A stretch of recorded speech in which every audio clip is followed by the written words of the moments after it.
আসসালামু আলাইকুম। আমার আজকের রেসিপি লাচ্ছা পরাটা। অনেকগুলো লেয়ার থাকার কারণে এই পরোটাটা খেতে কিন্তু অন্য সব পরোটার থেকে অনেক বেশি টেস্টি হয়। মাংস, সবজি কিংবা ডালের সাথে গরম গরম এই লাচ্ছা পরোটাটা খেতে কিন্তু ভীষণ মজার হয়। চাইলে একবার বাসায় ট্রাই করে দেখতে পারেন। আশা করি আমার আজকের রেসিপিটি অনেক বেশি ভালো লাগবে। রেসিপিটি ভালো লাগলে অবশ্যই একটি লাইক আশা করছি। আর please subscribe my channel. Lachha paratha তৈরি করার জন্য একটি মিক্সিং বোলে আমি নিয়ে নিচ্ছি ২ কাপ ময়দা। এবার দিয়ে দিচ্ছি হাফ চা চামচ লবণ আর ২ টেবিল চামচ রান্নার তেল। এবার শুকনো উপকরণগুলোকে হাত দিয়ে খুব ভালোভাবে মিশিয়ে নিতে হবে। কিছু সময় মেশানোর পর এভাবে হাত দিয়ে চাপ দিলে যখন দলা পাকিয়ে যাবে তখন বুঝতে হবে ময়দার মিশ্রণটা তৈরি করা হয়ে গিয়েছে। এবার আমি এখানে ১ কাপ কুসুম গরম পানি নিয়েছি। এটা অল্প অল্প দিব আর একটি সফট ডো তৈরি করে নেব। সাধারণত আমরা নরমাল পরাটা তৈরি করার জন্য যেভাবে ডোটা তৈরি করি ঠিক একইভাবে ডোটা তৈরি করে নিতে হবে। ডোটা তৈরি করা হয়ে গিয়েছে। এবার এটাকে রেস্টে রেখে দেব ১০ মিনিটের জন্য।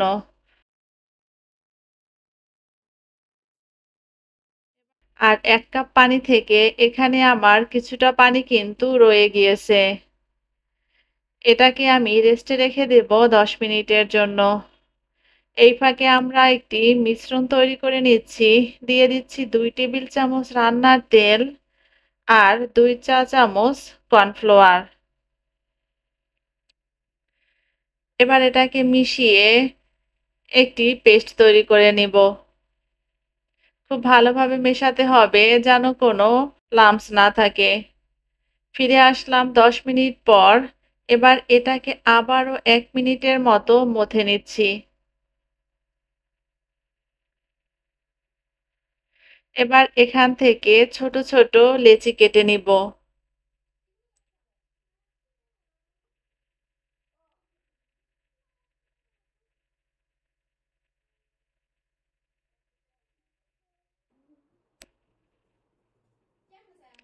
আমি মোট ৫টির মতো লেচি কেটে নিয়েছি।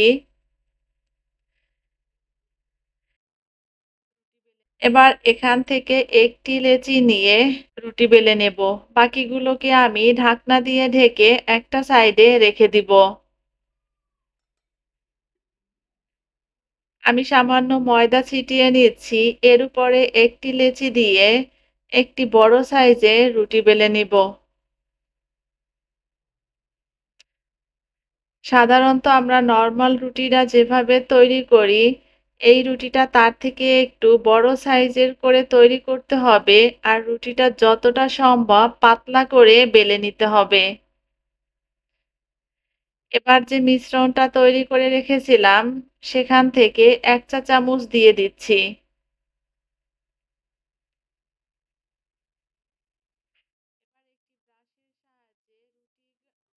এবার একটি ব্রাশের সাহায্যে রুটির গায়ে মিশ্রণটা খুব ভালো করে লাগিয়ে নিচ্ছি।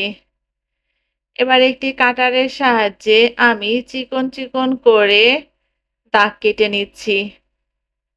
আর এটাকে যতটা সম্ভব এভাবে চিকন চিকন করে দাগ কেটে নিতে হবে। যতটা চিকন করে দাগ কাটা যাবে, লাচ্ছা পরোটার লেয়ারগুলো কিন্তু ততই বেশি সুন্দর হবে আর খেতেও ভীষণ মজার হবে। দাগ কাটা হয়ে গেলে এভাবে একটা সাইড থেকে মুড়িয়ে ভাঁজ করে নিতে হবে।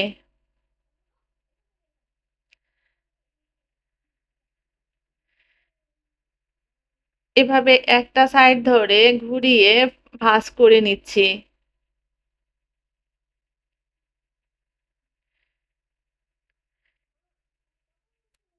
এবার এটাকে টেনে লম্বা করে নিতে হবে। আমি হাত দিয়ে টেনে টেনে এটাকে আরো বেশি লম্বা করে নিচ্ছি।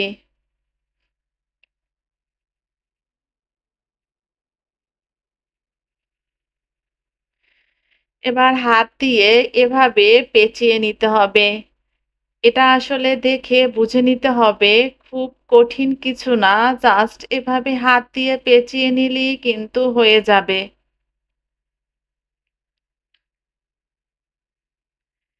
এবার আমি আবারও সামান্য ময়দা ছিটিয়ে নিচ্ছি। এবার এটাকে বেলে নিচ্ছি। এবার রুটিটা কিন্তু খুব বেশি পাতলা করা যাবে না, একটু মোটা টাইপের হবে। আপনাদেরকে উঠিয়ে দেখাচ্ছি, এর লেয়ারগুলো কিন্তু এখনই দেখা যাচ্ছে।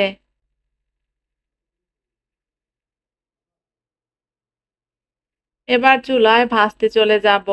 প্যানের মধ্যে আমি রুটিটি দিয়ে দিলাম।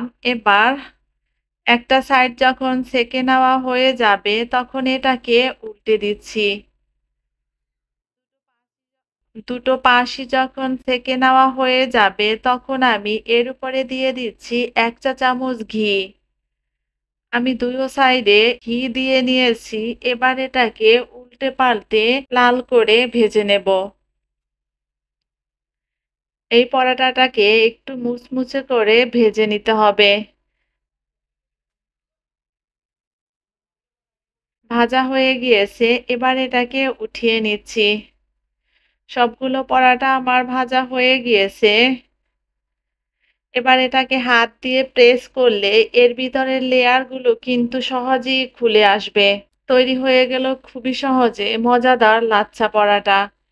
এই পরাটাটা খেতে অন্য সব পরাটার থেকে ভীষণ মজার হয়। চাইলে বাসায় ট্রাই করে দেখতে পারেন। খুবই সহজভাবে রেসিপিটি শেয়ার করেছি। আশা করি আপনাদের কাছে ভালো লেগেছে এবং সহজও লেগেছে। রেসিপিটি ভালো লাগলে অবশ্যই একটি লাইক দিবেন, শেয়ার করবেন আর আমার চ্যানেলটি সাবস্ক্রাইব করে দিবেন। দেখা হচ্ছে নতুন কোনো ভিডিওতে। আল্লাহ হাফেজ।